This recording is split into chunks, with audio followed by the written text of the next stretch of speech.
আমার জন্য যে ফেক আইডি বা এআই করে যেটা প্রচার করা হলো সেটাকে দেখিয়ে তার সে সরে গেছে। আমার কোনো দুঃখ না।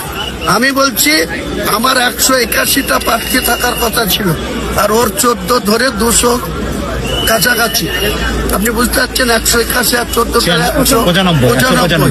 সেই প্রার্থীর জায়গায় তাদের প্রার্থী 2জন প্রার্থী অলরেডি মনোনয়ন করেনি, তারাও টাকা খেয়ে করেনি। করণদিঘি সিট আমার সাথে নেওয়া হয়েছিল, মনোনয়ন করেনি।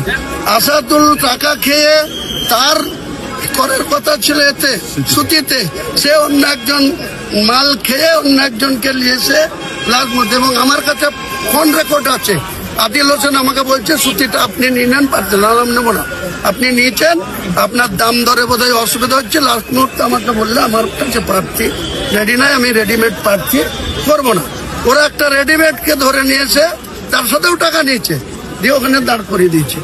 এবার সুতি ইমানি হচ্ছে শিল্পপতি মানুষ, তার কাছে বার্গেনিং করতে ভালো হবে, বাজার করতে, যে সিট তো আমরা নিয়ে নিয়েছি হুমায়ুন কবিরের সাথে, এবার বাজার দর করে মাল নিয়ে ছেড়ে দেবে।